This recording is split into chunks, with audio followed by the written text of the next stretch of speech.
కొవ్వుభూతం ఇప్పుడు మన ఒంట్లోని కీలకమైన అవయవాలను సైతం చుట్టబెడుతుంది. మనకు ప్రాణాధారమైన కాలేయం పైన సైతం ఇవాళ కొవ్వు పేరుకుపోతుంది. గాడి తప్పిన ఆహారపు అలవాట్లు కావచ్చు, లేదా మద్యం కావచ్చు.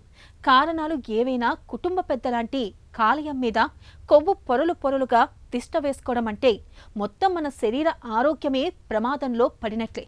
ఫ్యాటీ లివర్ సమస్యకు ఆయుర్వేదం చెబుతున్న చికిత్సలు, పరిష్కార మార్గాల గురించి ఇప్పుడు తెలుసుకుందాం.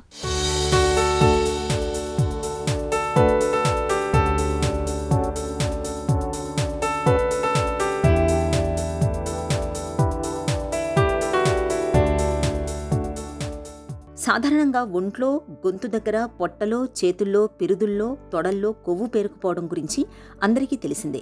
అలాగే శరీరంలో కొన్ని అవయవాల్లో కూడా కొవ్వు పేరుకుంటుంది. ముఖ్యంగా కాలేయంలో కొవ్వు పేరుకుపోవడాన్ని ఫ్యాటీ లివర్ అంటాం. అవసరానికి మించి ఆహారం తీసుకున్నప్పుడు ఉపయోగించకుండా మిగిలిపోయిన శక్తినంతా శరీరం కొవ్వుగా మార్చేస్తుంది. అలాగే కాలేయం కూడా మెటబలైజ్ కాని కొవ్వునంతా కాలేయం కొవ్వు రూపంలో నిల్వ చేస్తుంది. ఇలా ఎక్కువ కాలం కొనసాగితే కాలేయంలోని కణాలు కొవ్వు కణాలతో భర్తీ అయిపోతూ ఉంటాయి. సాధారణంగా కాలేయం మొత్తం బరువులో 5-10% కొవ్వు ఉంటుంది. ఇలా పేరుకునే కొవ్వు 10% మించి పెరిగితే దాన్ని ఫ్యాటీ లివర్గా చెబుతారు. మన శరీరంలో కాలేయం చాలా ముఖ్యమైన ఆర్గన్. అయితే ఈ యొక్క ఆర్గన్కి ఈ మధ్య చాలా లోడ్ పడడం, దాన్ని ఫ్యాటీ లివర్ కండిషన్ అనే దాన్ని మనం చూస్తున్నాం. అయితే ఈ మధ్యకాలం ఈ యొక్క సమస్య చాలా అధికమవడం కూడా చూస్తున్నాం. ముఖ్యంగా చిన్న వయసు వాళ్ళకి, సుమారు 15-20 ఏళ్ళ వాళ్ళకు కూడా ఈ ఫ్యాటీ లివర్ అనే కండిషన్ ఏర్పడుతుంది. కొవ్వు అధికంగా ఉన్న sweets, hots, chips, cool drinks అన్ని రకాలు తినేస్తున్నప్పుడు, టైం లేకుండా, ఎక్సర్సైజ్ లేకుండా తిన్నప్పుడు ఏమవుతుందంటే దానికి లోడ్ పడుతుంది. ఆ లోడ్ పడినప్పుడు అది జీర్ణ వ్యవస్థలో ఆ యొక్క దాంట్లో ఉండే ఏవైతే జీర్ణించుకునే ఏదైతే ఉన్నాయో ఆ సెల్స్ అవి సరిగ్గా జీర్ణించుకోలేక అందులోనే ఉండిపోవడం జరుగుతూ ఉంటుంది ఫ్యాట్. సో దానిని ఫ్యాటీ లివర్ కండిషన్ అంటారు. ఇది 3 స్టేజెస్ ఉంటాయి. ఫస్ట్ 2 స్టేజెస్కి చాలా ఈజీగా మనం నియంత్రించవచ్చు. కాకపోతే ఏంటంటే చాలామంది ఆహారంలో నియంత్రణ లేకుండా తింటారు. పథ్యం అనేది చాలా చాలా ఇంపార్టెంట్. పూర్వకాలం ఏంటంటే ఆహారం ఇచ్చినప్పుడు దాన్ని వార్చేవాళ్ళు, దాంట్లో కొంచెమే నూనె వేసి దాన్ని పోపేసి తినేవాళ్ళు.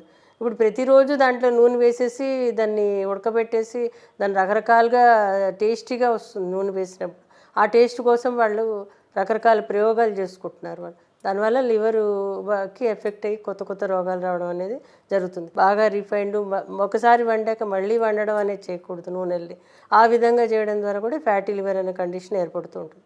ఇంకొకటి ఏంటంటే ఇందులో కూడా మీకు పట్టించిన నూనెలు ఏవైతే ఉంటాయో, అంటే ఫ్రెష్గా పట్టించిన నువ్వుల నూనె, ఆవ నూనె అన్నీ మీరు వరుసగా ఒకదానికొకటి మార్చి వాడితే కనుక ఫ్యాటీ లివర్ అనేది రాదు, ఒళ్ళు కూడా రాదు. కాబట్టి ఈ విధంగా వాడుకోండి. అలాగే మీరు ఆహారంలో పిండి పదార్థాలు బాగా తగ్గించాలి. బ్యాలెన్స్డ్ ఫుడ్ తీసుకోవాలి. ఫ్రూట్స్, వెజిటేబుల్స్ లాంటి అధికంగా తీసుకోవాలి.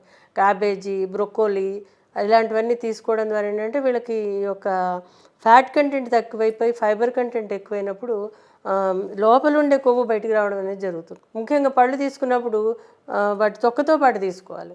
చాలామంది జ్యూసులు చేసుకుని తీసుకుంటూ ఉంటారు. అలా చేసుకోకూడదు. అలాగే డ్రై ఫ్రూట్స్ లాంటివి తీసుకోవాలి. అందుకే లివర్ చాలా ఇంపార్టెంట్.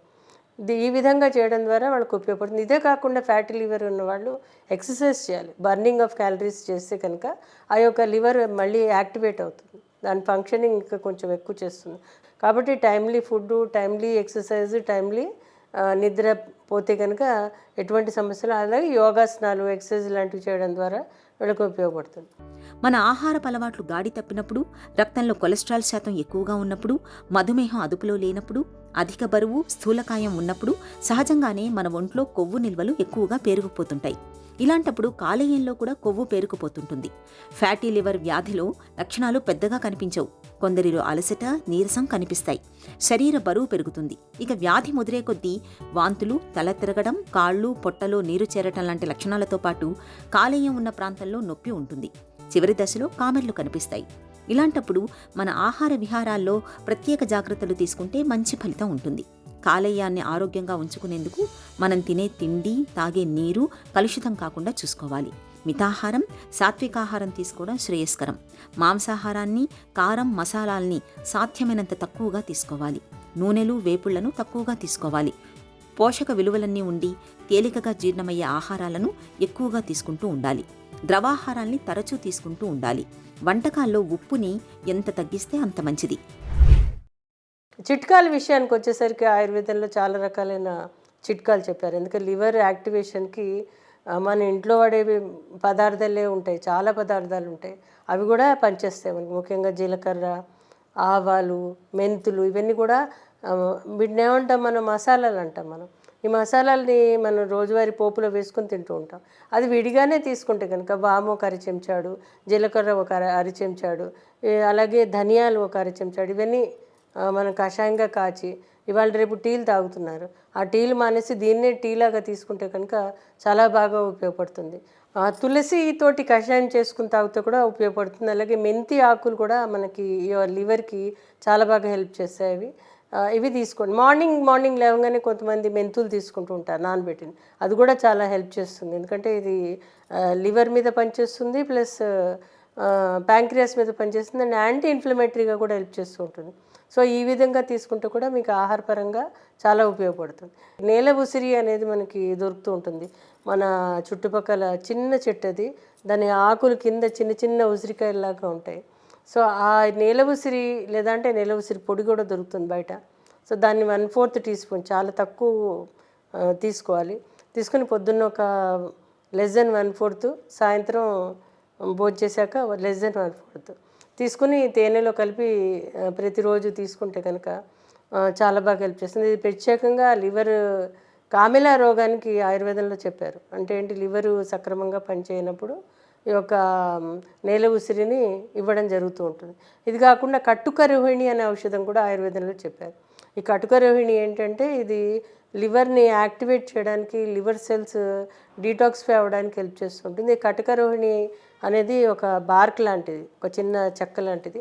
దాన్ని తీసుకొచ్చి చిన్న ముక్క మీరు దంచి కషాయంగా చేసి తీసుకున్న, పొడి చేసుకున్న 1/4 టీ స్పూన్ విత్ తేనెతో పాటు తీసుకుంటే కనుక చాలా బాగా పనిచేస్తుంది. చికిత్స విషయానికి వచ్చేసరికి ఈ యొక్క కాలేయ సమస్యలకి ఆయుర్వేదంలో కట్టుకరోహిణి ట్రీట్ చేసింది ఆరోగ్యవర్ధిని అనే ఔషధం ఒకటి ఉంటుంది. అలాగే ఆనంద భైరవీరస్ అనేది, అలాగే లివర్కి డీటాక్స్ చేసుకునే ఈ యొక్క త్రిఫలా కషాయం అనేది, అలాగే కరక్కాయతో చేసిన పదార్థాలు అభయాది మోదకం అని, అంటే అభయ అరిష్ట అనేవి, ఇవన్నీ కూడా కండిషన్ బట్టి, అంటే కొంతమంది కాన్స్టిపేషన్ ఉంటుంది, మలబద్ధకం ఉంటుంది, అప్పుడు వాళ్ళకి ఒక అభయ లాంటిది ఇస్తూ ఉంటాం. సో ఒక్కొక్క ఔషధం ఒక్కొక్కలాగా ఇస్తూ ఉంటే కనుక వీళ్ళకి ఉపయోగపడుతుంది. పునర్నవ మండూరం అని కొన్ని మండూర ఔషధాలు కూడా ఈ యొక్క లివర్ డిటాక్సిఫికెంట్ కింద పనిచేస్తుంటాయి. ఇవి కూడా ఇవ్వడం ద్వారా కూడా మంచి గుణం ఉంటుంది. సుమారు వీళ్ళు 3 నుంచి 6 నెలలు చికిత్స తీసుకుంటే కనుక చాలా మంచి రిజల్ట్ ఉంటుంది. పాలు, ఆవు పెరుగు, ఆవు నెయ్యి కాలేయానికి మేలు చేస్తాయని చెబుతుంది ఆయుర్వేదం. ఇక నిమ్మరసం, అల్లం, వెల్లుల్లి, తేనె, కొత్తిమీర, ఉసిరికాయల్ని ఏదో ఒక రూపంలో తరచూ తీసుకుంటూ ఉండాలి. పొగ, మద్యం, బేకరీ పదార్థాలు, శీతల పానీయాలు, జంక్ ఫుడ్కి ఎంత దూరంగా ఉంటే కాలేయానికి అంత మంచిది. కాలేయాన్ని ఆరోగ్యంగా ఉంచుకునేందుకు దినచర్య, ఋతుచర్య, జీవనశైలికి సంబంధించి క్రమశిక్షణ పాటించాలని చెబుతుంది ఆయుర్వేదం. వేళకు భోజనం చేయడం, రాత్రిపూట సాధ్యమైనంత త్వరగా నిద్రపోవడం అనేవి కాలేయం పైన ఒత్తిడి తగ్గిస్తాయి. కాలేయాన్ని ఆరోగ్యంగా ఉంచేందుకు ఆయుర్వేదంలో కొన్ని ప్రత్యేకమైన ఔషధాలు అందుబాటులో ఉన్నాయి.